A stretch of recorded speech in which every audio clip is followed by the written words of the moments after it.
Bonjour à toutes et à tous et bienvenue dans ce 20e épisode de Podcaf.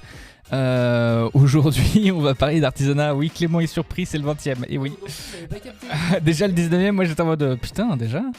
Et donc voilà, c'est le petit 20e. Aujourd'hui on va parler d'artisanat, donc on aura une première partie où ce sera un peu plus définition, l'artisanat comme on le voit, etc. Et puis une deuxième partie où ce sera plus basé sur nos expériences qu'on a pu avoir, soit du métier de chacun, soit par des proches ou autres.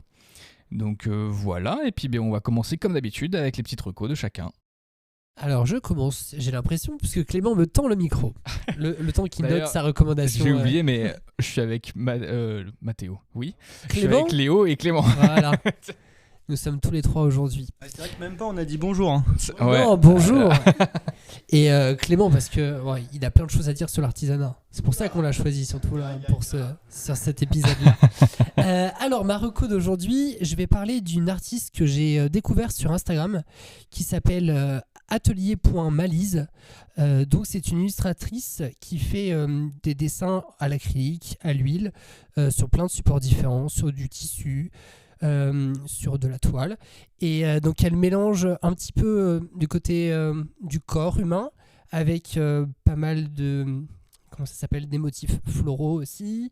Voilà, donc c'est un mélange de tout ça, c'est vraiment super beau. Je vous encourage à aller voir son travail sur Instagram. Voilà, atelier.malise.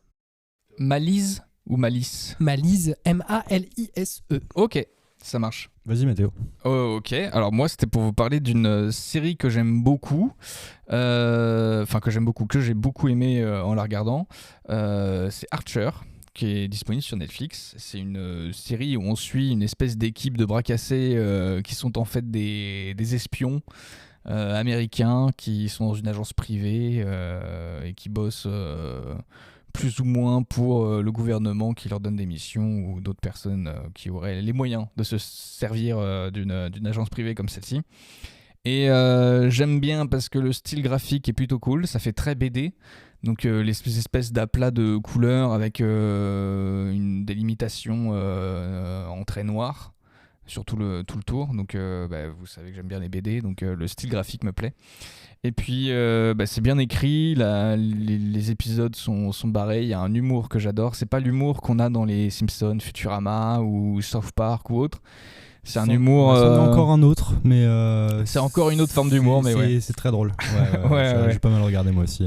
C'est bien écrit, c'est rythmé comme une vraie série. Il y a des blancs, et c'est des blancs où il se passe des trucs quand même dans les personnages, même s'ils sont complètement inertes, et ça c'est magique, parce que les mecs ont vraiment super bien géré leur animation. Donc voilà, si vous aimez rigoler, si vous aimez les histoires un peu d'espions, à la sauce un peu soviète et complètement barrée, allez-y, parce que c'est vraiment marrant. Moi, petite reco jeux vidéo. Ok. Alors ce sera Vintage Story. Actuellement il y a pas mal de streamers qui ont un serveur roleplay dessus. Alors, pour faire rapide, c'est un ancien mods de Minecraft. Donc on est dans un monde de pixels avec ce qu'on appelle des voxels, donc ces espèces de cubes avec lesquels on va pouvoir interagir. Et j'aime pas dire que ça ressemble à Minecraft, même si c'est le cas visuellement, mais tout est beaucoup plus poussé et hardcore. On est dans un monde beaucoup plus terne et beaucoup plus avec des monstres Lovecraftiens. C'est assez sympa à voir. Ok. Des trucs un peu tentaculaires et horribles. Ouais, ça donne pas envie. Enfin, vraiment, pour le coup, puis tu te balades la nuit, il fait noir, quoi. Genre, même luminosité au max, il fait noir. Tu vois rien, et pas bien. Tous les systèmes de craft sont poussés, mais Minecraft à côté, c'est ridicule, quoi. Vraiment, et c'est un bonheur. Et du coup, je sais pas, en 2-3 jours, là, je dois être à 15 heures de jeu, et il y a une histoire. Donc, c'est un jeu de survie, hein, malgré tout. Donc, tu vas créer tout de A à Z. Mais il y a un potentiel de ouf. Ça fait 10 ans que je crois maintenant, presque, que le jeu... est officiellement sorti. Je suis un mod de Minecraft, donc c'est indépendant totalement de Minecraft, hein. Ok. Et l'ambiance est incroyable. L'ambiance est juste incroyable. Donc Minecraft, en 2 heures de jeu, t'as une pioche en diamant, donc les derniers matériaux possibles, voilà. Là, je suis à 20 heures de jeu, je suis toujours pas passé au deuxième stade. Je suis même pas encore à l'âge de bronze, tu vois. Ok. Donc voilà, je pense qu'il y a une profondeur et un potentiel de roleplay dans le jeu en mode, moi je vais faire que de la boulangerie, donc je vais faire des tartes. Voilà, je vais faire que ça. Et oui, il faudra une personne pour tenir 3-4 personnes vivantes. Moi je sais pas comment en solo là actuellement, je sais pas Parce si que je du vais coup, pouvoir faire tous tu les gères métiers. aussi tes ressources, ta bouffe, ton eau et Voilà, c'est ça. Et puis ils sont, enfin ton le jeu, sommeil aussi, le certainement. jeu est vraiment sévère. Enfin Ok. vraiment, c'est punitif, Ah, c'est très punitif. ok. Ouais.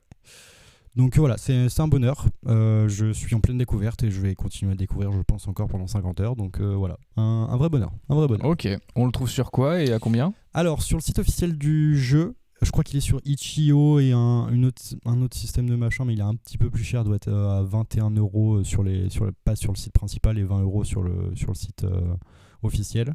Ok. Donc c'est un indépendant qui a créé son mods et qui a au final à la fin créé son jeu. Et voilà, je recommande pour tous ceux qui aiment les jeux de survie un peu voxel, c'est cool. Ok, cool. Et ben du coup, on va attaquer le sujet du jour qui est l'artisanat. Et j'ai commencé avec la première question. J'ai l'impression que je l'ai fait dans tous les épisodes, celle-ci. Oui. Mais c'est quoi l'artisanat pour vous? Alors moi j'y réfléchis depuis 3-4 jours là, je suis là en Ah mode, ouais. ah ouais, vas-y, comment tu définis l'artisanat? Moi j'aimerais bien commencer par remettre le terme, je pense que dans notre vie actuelle, dans notre monde actuel, Ok, au ouais. 21e siècle, c'est pas la même définition qu'il y a 50 ans quoi. Ouais, justement, j'ai une autre question là-dessus. Ouais. Donc moi actuellement l'artisanat, pour moi un artisan, ça va être quelqu'un qui va travailler une matière brute Ouais. et qui va la travailler pour la transformer. Voilà, j'ai décidé de juste m'arrêter à ça, pour l'instant. Ouais, c'est vrai, c'est très intéressant quand tu dis la vision qu'on a de l'artisanat actuellement et dans le passé. Parce que du coup, ça a redéfini un petit peu la définition que j'avais en tête. Parce que si je la décris maintenant, l'artisanat, pour moi, c'est une forme d'art, mais en créant des choses qui sont utiles. Contrairement à l'art pur, où souvent c'est juste pour être admiré, alors que l'artisanat, c'est plus quelque chose d'esthétique et de pointilleux dans le domaine, mais pour un but précis. Soit c'est pour couper quand c'est la goutellerie, soit c'est des bijoux pour être portés, ou des luminaires. Voilà. Et donc à l'époque, je pense que c'était vraiment que de l'utile et qu'il n'y avait pas ce côté, quoique, mais si, parce qu'en fait, il y a plein de civilisations où les Japonais, ils sont tellement doués dans les charpentes sans aucune vis, qu'avec des chevilles et tout. Donc ouais, c'est peut-être toujours la même chose en fait. Moi, je pense que maintenant, on faut vraiment qu'on fasse la différenciation entre artisanat et artisanat d'art. Ah. Et c'est là que j'ai bloqué pendant quelques jours. J'étais là, ah ouais, mais moi, qu'est-ce que je faisais? Ah bah, je faisais de l'artisanat d'art et pas de l'artisanat tout court. Un charpentier, un menuisier, un maçon qui fait de la charpente traditionnelle ou des choses comme ça, c'est pas de l'art. Nous, on le considère, c'est notre vision de la chose. Maintenant, on le voit parce que bon, des poutres métalliques, bah, c'est très bien quoi. Enfin, non, certains aiment, d'autres moins. Ok. Mais une charpente en bois avec des colombages sur des murs, enfin, plein de choses. Là, on est dans de l'artisanat, ça reste utile. Et c'est de la transformation de matériel utile. Ouais, mais après, il faut la définition de l'art aussi. Du coup, donc, Alors, du coup, ce que j'ai pu trouver, moi, parce qu'il y a un. Je pensais pas, mais il y a un site officiel du gouvernement. Alors, peut-être qu'en tant qu'artisan, peut-être vu. Déjà, il y a l'INSEE, mais bon, c'est pas celui-là. Et mais il y en a un autre qui s'occupe de redéfinir ce que c'est tout ça et donner des exemples de tel ou tel métier fait partie d'artisanat ou artisanat d'art. Et du coup, je suis tombé dessus tout à l'heure. Et pour l'artisanat, en règle générale, c'est bien ce que disait Clément au tout début, que c'est une matière transformée ou rénovée ou réparée, etc. Ou un service qui est fait avec un savoir-faire particulier et sans que ce soit avec une production de masse ou industrielle. Voilà, et pour le côté artisanat d'art, on va rajouter à tout ce que je viens de dire juste le fait qu'on va travailler avec des matières peut-être plus nobles ou alors sur mesure ou avec un savoir-faire encore plus particulier qui est quasi inexistant ou très rare par rapport à un autre métier de l'artisanat où c'est des compétences qui sont peut-être plus voilà. Et Et donc c'est la définition, enfin en tout cas la différence qu'ils ont faite entre l'artisanat et l'artisanat d'art. Est-ce que ça vous parle ou est-ce que ça vous choque ou est-ce que Ça me choque pas tellement dans le... Je trouve ça intéressant. Oui, enfin, la définition, je pense, est bonne maintenant, actuellement. Moi, il y avait une autre partie qui me font dire que maintenant, je sais pas trop où on se situe quand on est maçon, quand on est charpentier, menuisier ou quoi que ce soit. C'est l'assistanat par les machines. Pour moi, si je devais me projeter 500 ans en avant, au Moyen-Âge, un artisan, il avait des outils, mais des outils manuels. Maintenant, on est assisté énormément par des machines électriques, par des choses qui vont plus vite. Et mon cerveau bloque là-dessus. En mode, est-ce que tu peux te considérer artisan si tu n'as pas fait tes propres outils toi-même, si tu n'as pas travaillé avec tes mains toi-même? Alors c'est très compliqué parce que ça n'existe pas. Même moi, hein, pour le peu que je fais en marqueterie, je suis bien content d'avoir ma scie à chantourner parce que découper au boc-fil comme ça va pas très très vite, quoi. Donc je trouve qu'on est assisté, mais ça me fait tiquer. Mon esprit tique là-dessus en mode bah oui, si j'utilisais un rabot à main, est-ce que je serais pas plus artisan que celui qui va utiliser la grosse machine? Tu vois, voilà, c'est une réflexion. Moi, je pense que ça dépend juste du produit fini. Genre, peu importe que tu utilises une raboteuse électrique ou un rabot à main, pour l'exemple d'un luthier, par exemple, il va quand même sortir une guitare à la fin, quoi. Ouais, mais alors, par exemple, si tu es un luthier et que tu imprimes, donc que tu fais toi-même les plans de ta guitare et que tu l'imprimes avec une imprimante 3D, est-ce que tu restes artisan ou pas? Ok, dans le sens où il y a une machine qui fabrique quasiment l'entièreté de ton instrument. Ok. Je sais pas. Je sais pas. Est-ce que l'artisanat est surtout dans la conception, dans les plans et tout, ou est-ce que c'est vraiment dans le toucher, dans le manuel, le fait de travailler la matière? Et je pense que c'est vraiment ça en fait, l'artisanat. C'est de le toucher, de le palper et de se faire mal. Non, je vois ça comme ça. Après, la machine ne te réglera pas la guitare pour avoir la son, la justesse des notes, etc. Donc je sais pas. Il va juste te créer la pièce en c'est ça, il va te faire le brut. Plans. Mais peut-être que l'artisanat va évoluer aussi. Ah oui, non, mais comme il n'était pas le même au Moyen-Âge ou avec les compagnons. Ouais. Et justement, par rapport aux machines, la machine va avoir un rendu parfait. L'artisan ne pourra jamais, très difficilement rendre quelque chose de parfaitement droit. Ouais. Est-ce que c'est pas ça aussi un peu le côté art, le côté travail de la main? Mettre l'humain un peu au cœur du... Ouais, c'est ça, c'est la production. Moi, je vois vraiment ça comme un truc magique, en mode l'artisan avec ses mains va insuffler dans son œuvre son âme et va donner une valeur à la chose, tu vois. Là où la machine, juste va découper, quoi. Genre la toupie va faire le trou, t'as fait le plan, c'est bien, t'as mis ton âme sur l'ordinateur pour faire le plan, mais qui c'est qui l'a travaillé derrière, tu vois? Donc moi je trouve ça super intéressant comme sujet parce que j'ai mon esprit vieillot en mode moi à mon époque il y a 70 ans, enfin je parle pas de moi mais de mes pères qui ont travaillé, qui m'ont appris des choses avant. Oui, il n'y avait pas de machine, on utilisait tout au rabot. On sent la voix là. Ouais. Et on faisait tout à la main et puis maintenant on a les pouces, ils sont énormes et on est travailleurs. Ou quand il reste des pouces. Et le côté actuel où on est là, mais on est quand même assisté et on peut du coup se permettre d'avoir des rendements un peu plus élevés, des rendus beaucoup plus fins, beaucoup plus millimétrés, des choses incroyables. Mais du coup, c'est qui qu'on considère plus comme artisan que l'autre? Est-ce que l'artisanat là-dedans doit être développé, doit être revu, la définition, ou est-ce qu'il faudrait pas retrouver un autre terme? Ouais. Est-ce que vous pourriez pas être des artisanaouis plutôt que des artisans? J'ai pas compris.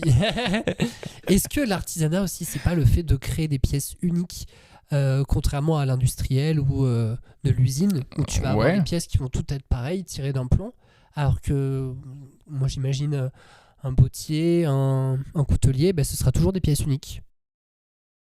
Oui. Qu'est-ce que t'en penses, toi, Mathéo?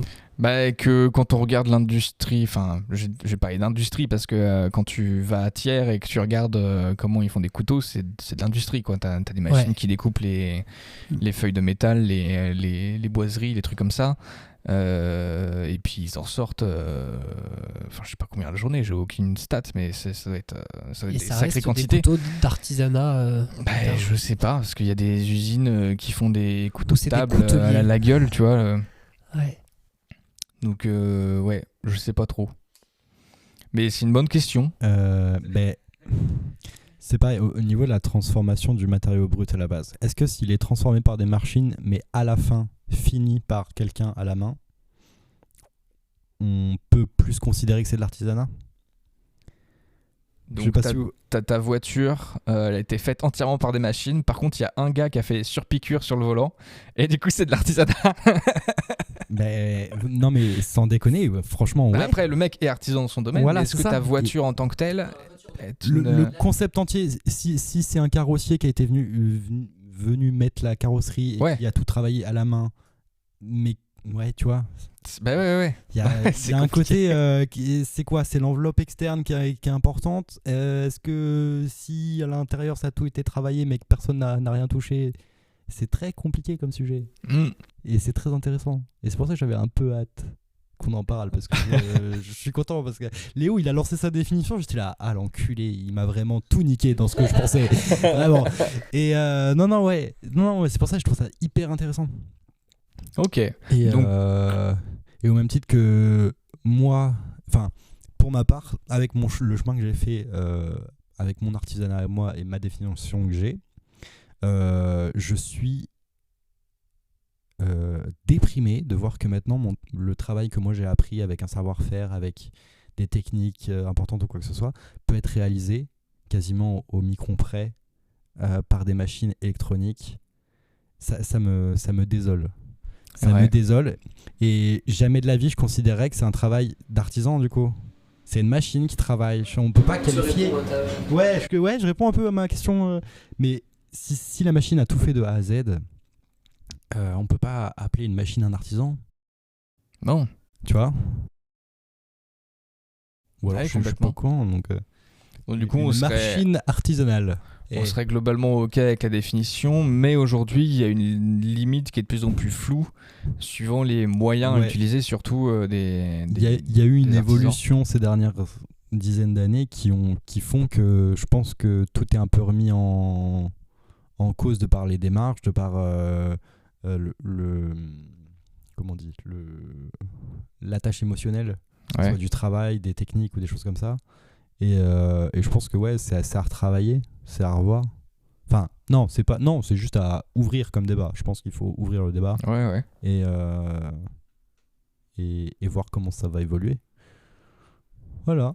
Ok.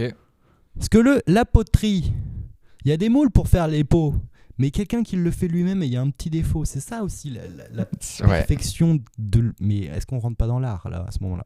Tu vois?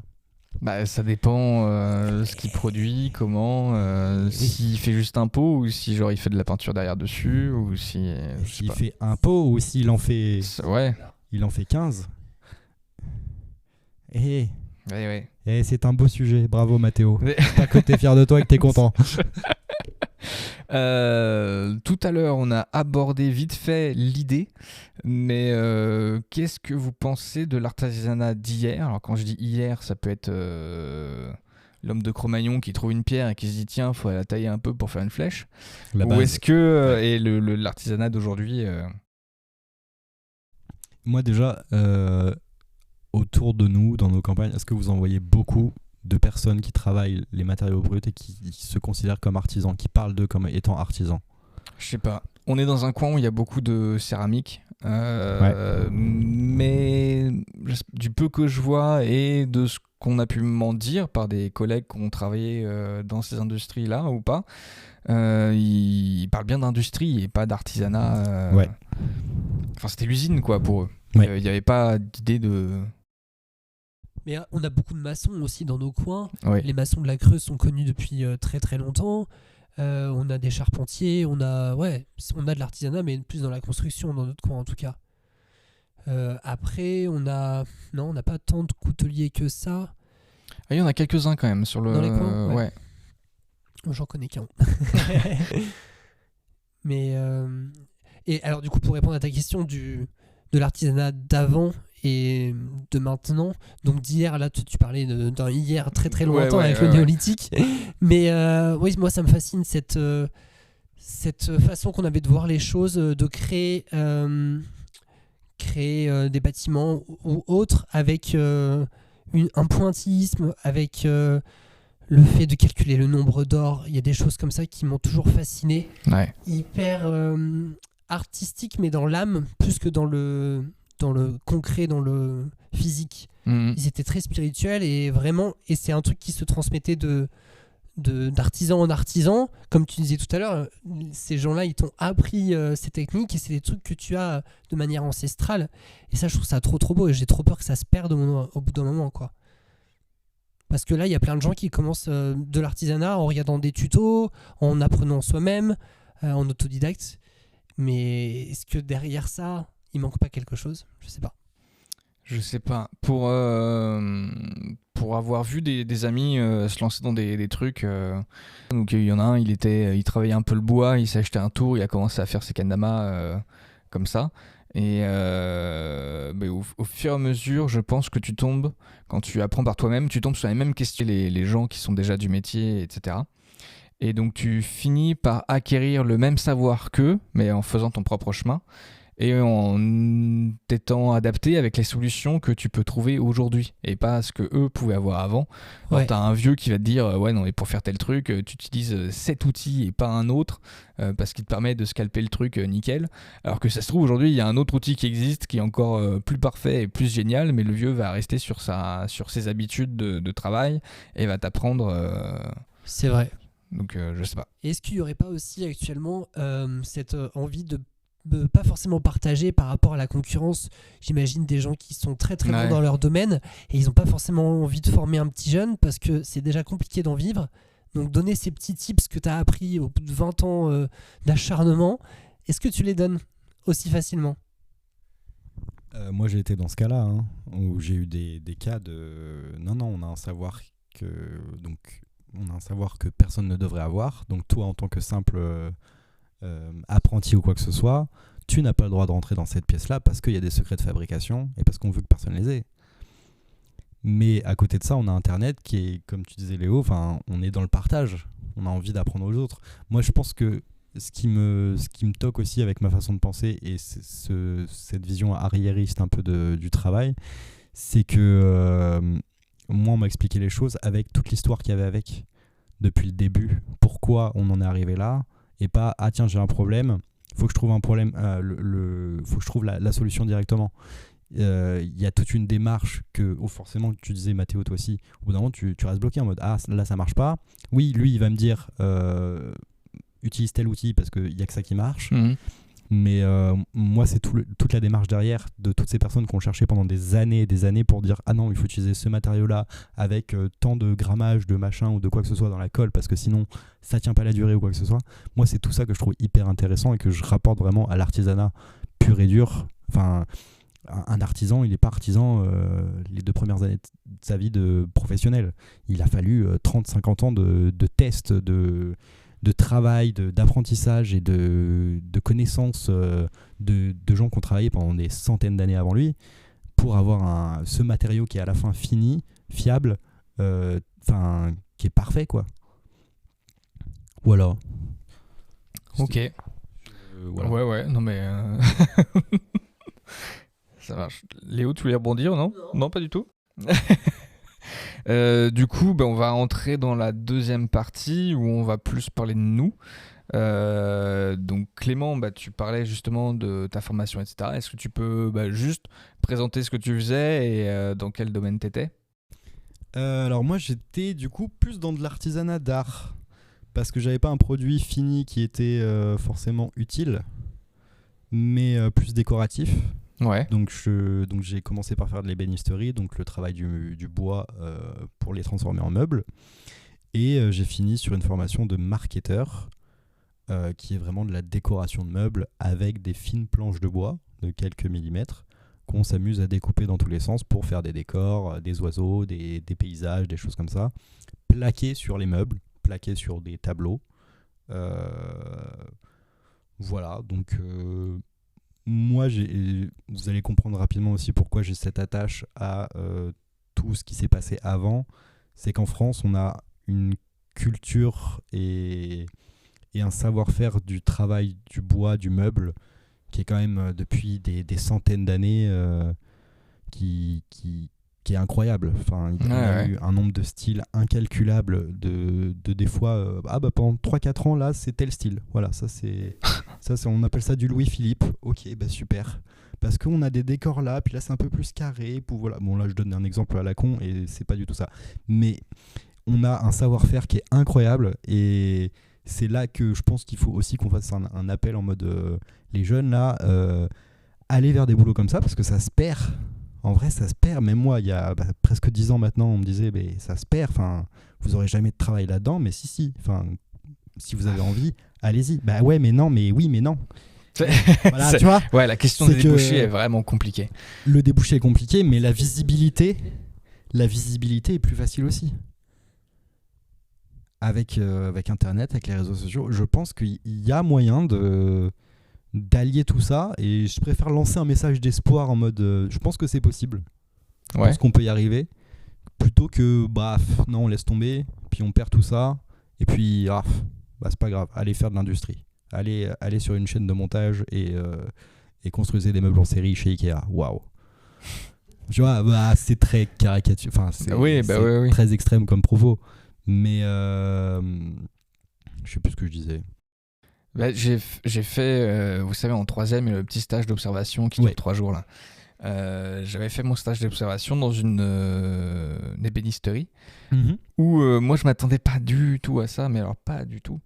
Je m'attendais à ce qu'ils fassent des meubles, tu sais, genre des trucs en bois très cool et tout, voilà, stylé, tu vois. Tous les meubles quasiment qui montaient, c'était du contreplaqué ou du mélange de bois, là, du composite ou oui, c'est ça, du médium, du complet. Voilà, tous les meubles qui montaient, c'était ça. Donc ils recevaient les planches brutes, traitées, peintes pour la plupart, etc., de composite ou autre. Et eux, juste, ils montaient les meubles. Et une fois que les meubles étaient montés bout par bout, ils allaient les monter dans les cuisines des gens ou les trucs en tant que mobilier, quoi, vraiment chez les clients. C'est vrai que oui, j'étais très dans le positif, mais il y a aussi cette part-là, c'est que c'est vrai que la plupart des artisans maintenant, on ne travaille plus des matériaux nobles ou quoi que ce soit parce que les gens n'ont pas les moyens, en fait. Enfin, oui. Si tu veux faire de la vraie ébénisterie, faut être chez les compagnons et faire de la restauration de meubles d'art dans les châteaux, dans les machins, les trucs comme ça, les trucs extrêmement protégés. Il y a 4 places en France, quoi. Enfin, c'est vrai qu'au niveau de la compétition, là, comment veux-tu avoir envie ? Comment veux-tu donner espoir ? Donc, je comprends, ouais. Donc, toi, quand t'observes, tu te dis, c'est pas la matière que je pensais quand même.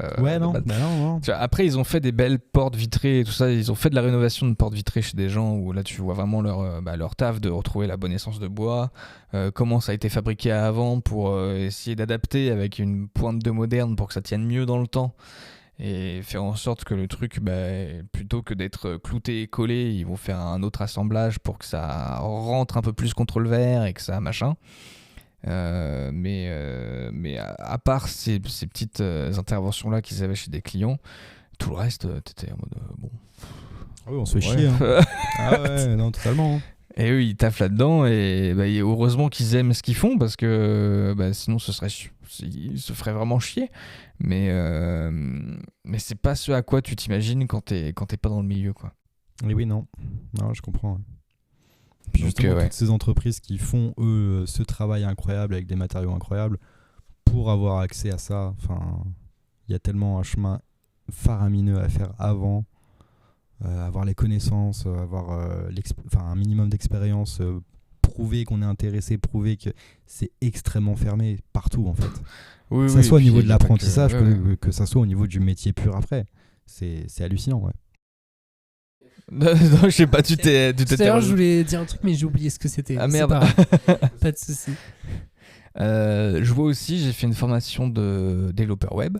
Et bon, il y a peut-être une grosse passerelle, ça va peut-être faire bondir des gens et tout, mais c'est l'artisanat du web. Parce que tu montes tu fabriques un site web. Ok. Donc, tu pars de rien, de lignes de code pour arriver à un résultat final. Et c'est une fabrication et aussi une vente de services, parce que tu vends ton savoir-faire en tant que développeur, et tu vends aussi le fait que quelqu'un puisse avoir accès à de la visibilité sur Internet. D'accord, donc ça c'est de l'artisanat. Et puis, Ok.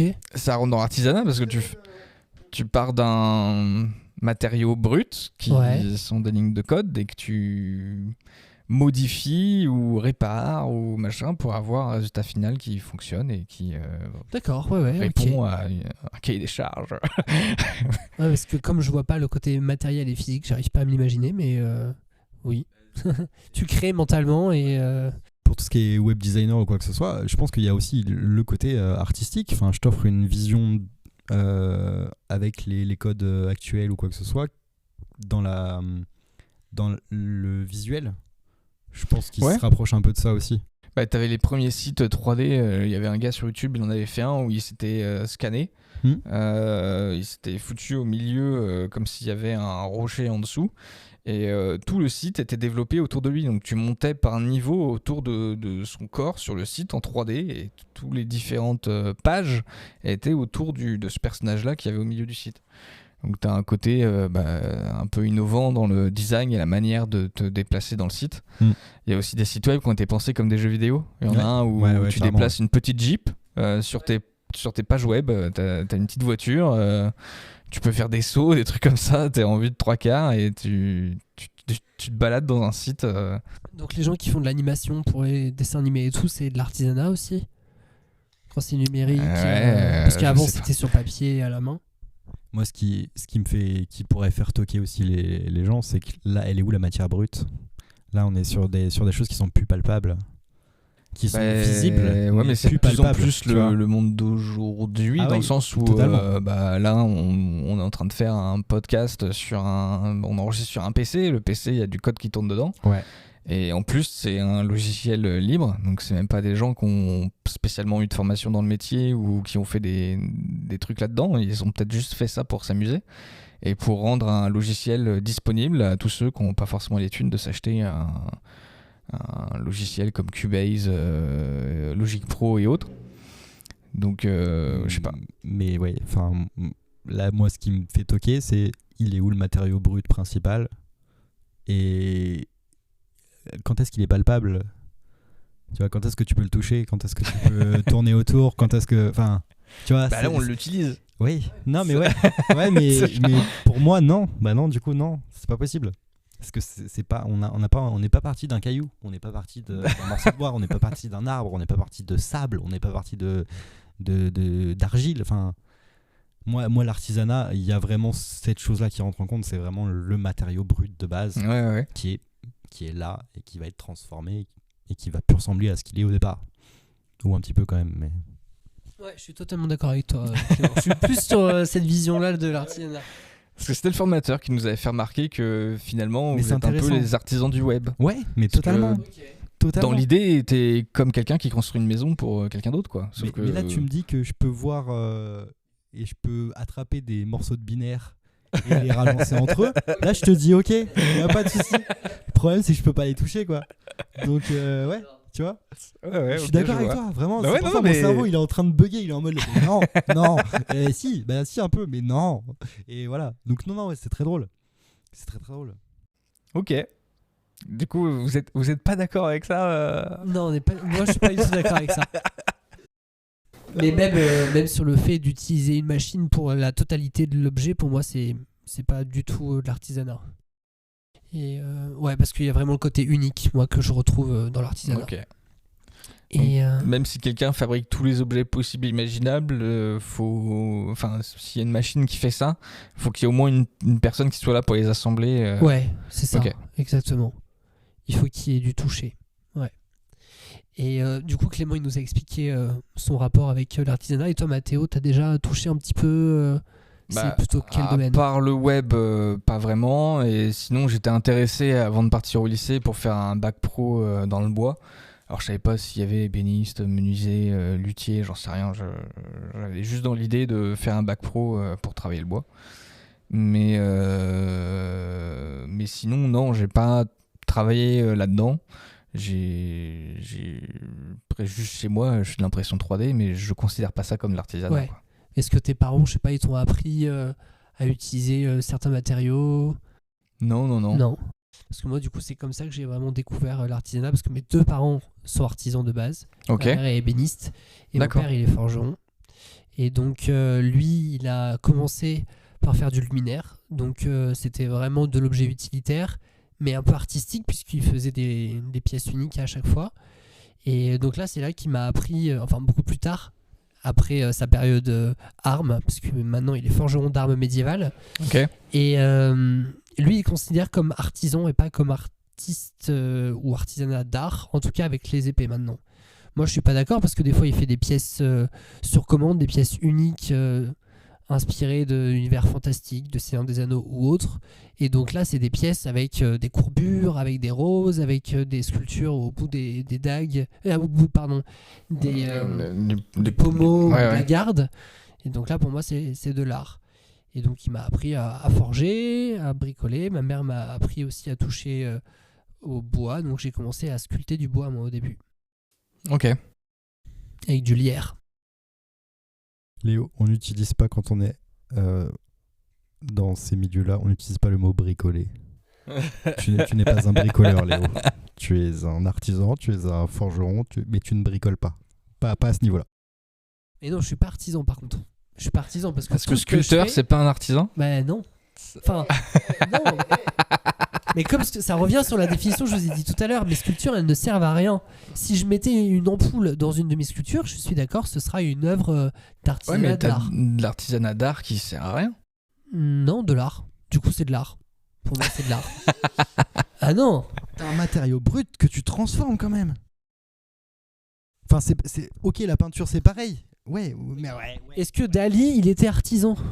Est-ce que Picasso était artisan? C'était des artistes. Bah, non, oui, Peut-être mais qu'ils avaient un côté artisanat sur autre chose. Mais non, quand t'es créateur, quand t'es... Non, moi je considère que je fais de l'art, tout simplement. Ok. Et je sais pas sculpter. J'assemble, mais je sais pas tailler. Tu vois, je sais pas tailler la pierre, je sais pas tailler le bronze, couler du bronze. De l'étain, ouais, mais pas de manière artistique.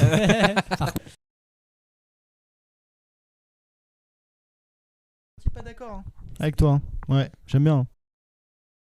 Pour moi, t'es un artisan. Hein. Le matériau brut que toi tu as au départ, tu vas le transformer. Tu vas lui donner des formes. Tu vas l'assembler à autre chose. Tu vois? J'ai un autre exemple. Imagine, est-ce que tu serais prêt à mettre le même prix dans une lampe, genre faite magnifique et tout, ou une sculpture? Tu vois, quand il y a le côté utilitaire, il y a un côté où on va pas mettre autant d'argent dedans non plus. Tu vois, comme tu disais pour la marqueterie, si tu fais un meuble en marqueterie, tu vas peut-être le vendre moins cher que si tu fais un tableau d'1,50 m en marqueterie, tu vois. Oui. Oui. Mais j'ai un tel rapport à l'art en général que pour moi, c'est presque naturel de mettre plus dans de l'art que dans quelque chose qui est artisanal. Oui, donc oui. Oui, Léo, oui. Tu m'as eu. Parce que le besoin premier de l'artisanat, c'est de respecter une attente, un besoin. Ouais. Voilà. Si t'as besoin de te rincer l'œil avec le gars et il te fait une sculpture en granit d'un corps de femme. Ouais, mais c'est pas un besoin, c'est un plaisir. Pas ou d'homme. Hein, C'est un n'importe, plaisir, mais- c'est pas un besoin. Ouais. À moins que tu sois un détraqué. Mais Ok. Tout à l'heure, on parlait de débouchés. Est-ce que tes parents ont eu du mal à se faire une place dans leur milieu ou est-ce que ça a été quelque chose qui s'est fait plus ou moins naturellement suivant l'endroit où ils se sont installés, etc., les contacts qu'ils ont pu avoir? en fait, je pense qu'il faut savoir évoluer en fonction de ce que tu fais au début. Je vois ma mère, elle a commencé avec des puzzles. Elle a fait ça pendant très longtemps, jusqu'à temps que ça ne se vendait plus. Et du coup, là, il faut savoir se remettre en question, voir au goût du jour ce qui peut plaire. fonction de la mode et tout. Et après, c'est mis sur autre chose. Parce que mon père, du coup, pareil, les lampes ne fonctionnaient plus. Donc lui, il s'est reconverti dans de l'arme. Et là, ma mère s'est adaptée et elle a fait les manches, par exemple, des épées, des couteaux. Ok. Et donc, oui, je pense que c'est toujours un peu galère, mais il faut savoir écouter le public aussi. Ok. Et de se lancer dedans, comment est-ce que tu arrives à trouver une clientèle ou un marché ou Mais je pense que quand tu crées, il faut être hyper productif, il faut travailler rapidement pour avoir de la matière, pour avoir du stock. Ça, c'est hyper important. Ouais. Et quand tu sais que tu es bon dans ce que tu fais, tu vas réussir à en vivre. Pour moi, tu y arriveras toujours. Après, c'est compliqué parce que c'est vrai qu'il faut savoir se montrer, il faut savoir se vendre. Et ça, c'est des métiers à part entière. Et donc, évidemment, ils ont galéré. Mais quand t'en veux, vraiment, je suis sûr que tu peux le faire. Ok. J'ai une question, à partir de quel moment tu es artisan? Quand est-ce que Ça revient justement un peu tu sur les dis, questions tu du disais début. oui quand tu sais que t'es bon, mais comment tu sais que t'es bon? Est-ce que tu as travaillé longtemps? Oui, tu vois, mais longtemps, combien de temps? Et est-ce qu'il faut qu'au bout d'un moment dans tes premières années, faut que tu aies atteint un niveau de difficulté qui fasse que c'est incroyable? Est-ce qu'il faut un taux de vente qui fasse que là, ça y est, je peux me considérer comme artisan? T'es artisan quand t'as ton numéro de tirette. Voilà, c'est tout. Cherche pas. Et tu vas me dire, en tant qu'artiste aussi, on a des numéros de tirette. Bon. Mais on est soit à la maison des artistes, soit auto-entrepreneur. Mais comment t'expliques qu'il y a des gars dans le BTP qui se disent artisans et qui fassent des trucs complètement éclatés, alors qu'il y en a d'autres qui fassent des trucs bien. Pourtant, ils ont tous des numéros de tirette, tu vois. Normalement. Oui, Normalement. Ça, tu peux être artisan et mauvais. Ouais. Ça, c'est dommage Ça me quand fait même. penser à un livre que mes parents m'ont fait lire quand j'étais petit. Ça s'appelait Vous plaisantez, Monsieur Tanner. Et en fait, ça reprend que des anecdotes d'artisans qui ont fait des trucs insensés. Ok. Style une porte. Attends, c'est trop bien, j'adore cette idée d'anecdote. Je te ferai le bouquin. Une porte, tu peux pas l'ouvrir parce qu'il y a le toilette. Et voilà. Ou tu sais, on voit des images des fois sur les réseaux où en mode t'as un robinet qui passe, qui suit et dans la porte et il fait un trou dans la porte. Ça, j'adore ça. Ouais. Il y avait une période où, dans mon DUT, on regardait beaucoup de trucs comme ça, genre des trucs d'ingénieur. Genre, t'as une bagnole toute con, basique, qui a été faite nickel. Le gars, il va enlever le filtre à huile, il enlève le filtre à huile, tu vois. Et il y en a une autre où la bagnole, elle a été pensée de sorte à ce que pour enlever le filtre à huile, donc juste pour faire la vidange de la caisse, tu doives enlever le capot parce que le moteur peut pas sortir si tu as juste le capot ouvert. Donc déjà, il faut que tu enlèves le capot. Ensuite, je viens de le dire, mais il faut sortir le moteur. Il faut désolidariser la boîte parce que la boîte, il y a un endroit où elle gêne pour pouvoir dévisser le filtre à huile. Et donc, c'est pas le même entretien, quoi. Et ce genre de truc, ça me fait rire. Ils ont pas fait les compagnons, eux. Oh là. Ouais, mais c'est pareil, ce rapport au compagnonnage, il est... Ouais, moi non plus, je serais pas en parler, je me suis pas assez renseigné dessus. Parce que Il c'est n'y a une rien qui est institution ressorti française. quand j'ai cherché sur Bah. Internet. Ça sortait, mais vraiment dans les bas de page de recherche, quoi. Ah ouais. Les compagnons, je suis pas tombé dessus tout de suite. Et C'est un même quand je suis tombé ordre dessus, secret. franchement, Ça... les trucs qu'ils disaient, moi ça m'intéressait pas sur leur site. C'était pas attrayant. Mais, Ouais, parce que les compagnons du Tour de France, c'est quand même... Quand tu travailles avec des artisans, c'est quand même le top, quoi. C'est la référence en mode si t'as fait 3 années de compagnonnage et que t'as fait le Tour de France, c'est bon, tu peux travailler partout. Ouais, mais vous faites quoi de plus? On sait pas. Ouais, mais c'est quoi le truc? Puis quand est-ce que t'es compagnon? On sait pas, c'est secret. Ah, ok, très bien. On fait comment du coup? Parce que... D'accord, c'est un genre de 3 étoiles pour un restaurant, sauf Ouais. que... sauf que le restaurant, il y a une belle façade, mais tu sais pas ce qu'il y a à l'intérieur, quoi. Genre, ouais. Non, je pense Ok. qu'il y a moyen de... faut aller sur les chambres du compagnonnage et les chambres des métiers ou les choses comme ça. Je pense qu'il faut aller voir les gars pour qu'ils t'en parlent, plus qu'autre chose. Mais ouais. Parce qu'après, il y a des formations ou des écoles qui sont directement chez les compagnons, parce qu'il y a tel ou tel gars, des compagnons, où t'as que des profs qui sortent des compagnons, qui sont dans ces écoles-là, et donc quand tu en sors, t'as quasiment déjà une étiquette un peu prestige parce que t'as bossé avec un tel et un tel dans ta formation et que machin. Alors que ça se trouve, toi, ce que tu vas faire, c'est pas ce qu'on t'a appris et c'est pas ce que les gens vont vouloir ou quoi que ce soit. Donc, je sais pas. Et puis, moi, de ce qu'on m'a raconté des personnes qui ont été chez les compagnons, il y a une grosse ambiance, c'est l'armée, quoi. On passe notre temps à bosser notre matériau, nos trucs comme ça. On est tous dans des dortoirs et on bosse, on mange, on bosse, on dort. Voilà. Donc, ouais. J'ai un ami qui l'a fait et puis il a abandonné au bout de 2 ans, je crois. C'était beaucoup trop dur en fait. Il te force à devenir une personne que tu n'es pas. Il faut respecter tellement de règles. Ah ouais. Ah oui, je pensais pas du tout que c'était comme ça. C'est vraiment. Ok. Bon, bah, on n'en fait pas la pub là du coup. Non. Des compagnons. Il m'a raconté des anecdotes. En fait, t'as des repas obligatoires tous les soirs. T'as la mère qui est présente, la mère des compagnons. Tu dois t'adresser à elle avant de te servir. Enfin, il y a plein de rituels comme ça. Si tu dis un gros mot, tu mets une pièce littéralement dans un. Tu cotises. Enfin. Ouais. Ok.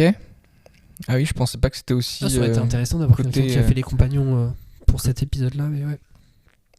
Ok. C'était trop bien, hyper intéressant là, tout ce qu'on a dit. Ouais. Je sais pas comment finir pour rajouter une petite joyeuserie là-dedans. Plouf. Je sais pas. Tu cutteras longtemps avant, du coup. Je sais pas. Ok. Bon, bah écoutez, si vous pensez qu'on a fait le tour du sujet, pour l'instant, c'est cool. Ouais, franchement. Clément est pas satisfait. Moi, si, hein. Franchement. C'est pas que je dirais qu'on n'a pas fait le tour, mais je pense qu'on pourrait, dans 5 ans, tu vois, on pourrait refaire le même sujet et peut-être avoir une façon différente. Même, je pense, dans 3 ans. Hein. Ouais. Je pense que, avec les rencontres que tu fais dans la vie et tout, je pense qu'il y a moyen que ce soit un sujet qui évolue. Mais en tout cas, le but de cet épisode-là, c'était de faire une intro à ça et qu'on nous connaisse un peu à travers l'artisanat. Et pour après pouvoir faire des sujets avec peut-être des professionnels qui sont dedans en invité. Carrément. Et ce serait vraiment cool. Carrément. Donc dans 3 ans. Voilà. Non, je pense que d'ici la fin de l'année, il y aura peut-être un épisode avec un coutelier. Voilà, si tu nous écoutes, Gaël, on y réfléchit vraiment fort et donc bientôt on va se caler ça dès qu'on a des dispos ensemble, voilà. Mais ok. Bon bah écoutez les gars, content de cet épisode, de cette introduction à l'artisanat chez les Podcaf. Ouais, c'était cool. Ouais, merci beaucoup, c'était très bien. Super sujet. Et puis on se retrouve pour la prochaine. On est dispo sur YouTube, Deezer, Spotify, Castbox et Podcast Addict. Et sur les réseaux sociaux avec Facebook et Instagram. Et aussi sur la web radio Ici Londres, le vendredi à 21h et le dimanche à 11h. Voilà. Et puis écoutez, je vous dis à la prochaine. À tout bientôt. À très bientôt. Allez, salut.